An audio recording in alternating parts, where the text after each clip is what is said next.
yang korbannya itu udah mencapai 74 wanita, di mana 16 diantaranya merupakan anak di bawah umur. Nah, kasus ini makin viral ketika ada informasi bahwa ada artis nih yang hampir jadi korbannya juga, yaitu ada aktris Shin Se-kyung dan Bomi Eping hingga Jisoo Blackpink. Nah, konten-konten tadi itu akan dijual dan disebarkan di dalam grup Telegram itu, guys. Nah, konten-konten tadi itu akan dijual dan disebarkan di dalam grup Telegram itu, guys.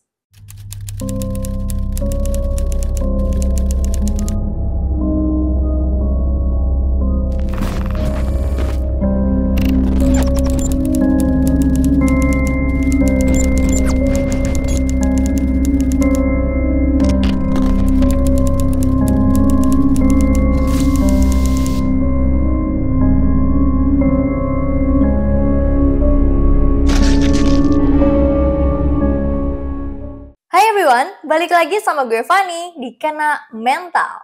Buat kalian yang suka nonton drakor, pasti nggak asing nih sama drama Korea Taxi Driver dan The Glory. Nah, udah pada tahu juga kan, rumor soal serial drama ini diangkat dari kisah nyata.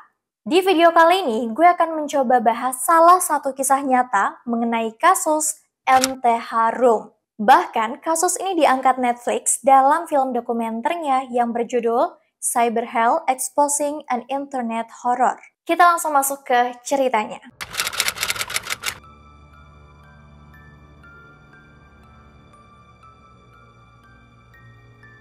So guys, MT Harum ini merupakan sebutan untuk kasus kekerasan dan pelecehan seksual melalui grup Telegram yang berisi lebih dari 260.000 anggota. Salah satu pelaku utamanya bernama Cho Jun Bin yang saat itu berusia 25 tahun.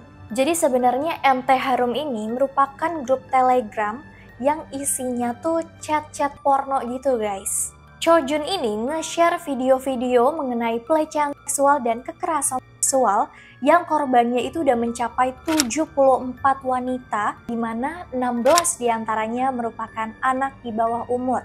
Kabarnya Cho Jun ini tuh awalnya menawarkan kayak kerja part-time gitu, yang juga mendapatkan sertifikat.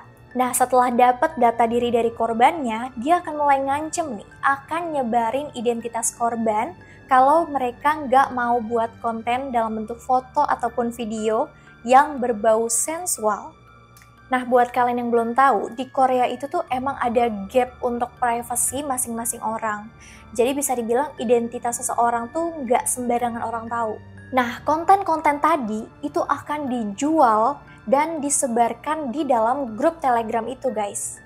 Jadi anggota grup itu harus bayar nih guys sebelum mereka join ke dalam grup melalui metode cryptocurrency atau mata uang digital, di mana harganya tuh dimulai dari 100.000 won atau sekitar 1,3 juta rupiah sampai 1.500.000 won atau kurang lebih itu setara dengan 20 juta rupiah.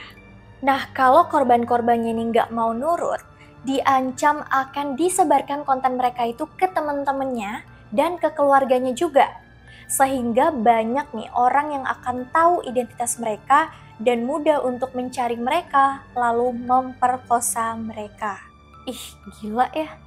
Tapi emang sih di Korea itu bisa dibilang banyak banget penguntit gitu guys. Jadi kalau identitas kalian tuh udah kesebar, itu akan sangat-sangat berbahaya banget. Sebenarnya tuh udah beberapa kali laporan tuh masuk ke kepolisian, tapi nggak dianggap serius guys. Karena posisinya itu korban dinilai membuat konten sendiri gitu. Sampai akhirnya lama-kelamaan udah mulai banyak nih korban yang berani speak up.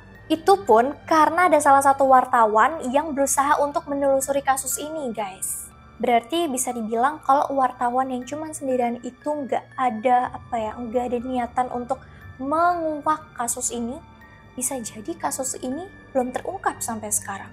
Love you mas. Metode dalam kasus ini itu dianggap kayak super kompleks gitu dan canggih lebih dari yang kita bayangin guys. Apalagi karena transaksinya itu kan melalui mata uang kripto ya guys, jadi emang susah banget untuk dilacak sama polisi.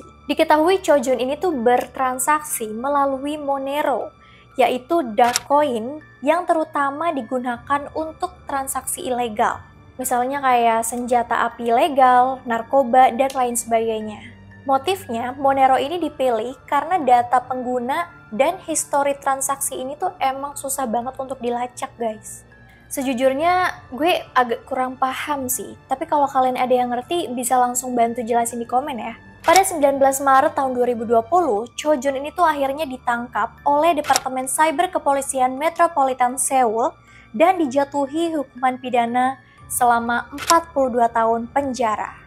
Bahkan kasus ini tuh melibatkan 128 orang termasuk si Chojun dan 18 orang lainnya yang emang udah ditahan gitu. Bisa dibilang ada satu lagi sih, cuman si orang ini sudah bunuh diri. Kabarnya pengguna ROM chat pertama ini tuh masih dalam buron guys, atau bisa dibilang dalang utamanya yang disebut God. Tapi udah banyak spekulasi tentang si God ini adalah Chojun itu sendiri guys. Nah, kasus ini makin viral ketika ada informasi bahwa ada artis nih yang hampir jadi korbannya juga, yaitu ada aktris Shin Se-kyung dan Bomi Eping hingga Jisoo Blackpink. Kabarnya data diri si Jisoo ini tuh sempat dicuri guys. Sedangkan dua orang lainnya menemukan ada kamera tersembunyi gitu di hotel mereka ketika mereka lagi ada project syuting bareng. Nah, menurut kalian gimana guys kasus NT Harum ini? Apakah kalian pernah mendengar kasus serupa? Bisa komen di bawah ya. Oke guys, segitu aja video pada kali ini. Semoga kalian suka. Jangan lupa like, share, dan subscribe. Juga nyalain lonceng notifikasinya supaya kalian gak ketinggalan video baru dari kita. Buat kalian yang punya ide cerita, ide konten, saran maupun kritik, boleh banget langsung tulis aja di kolom komentar. Ataupun DM langsung nih di official Instagram kita @kena_mental23. Gue Fanny and see you in another video. Bye-bye!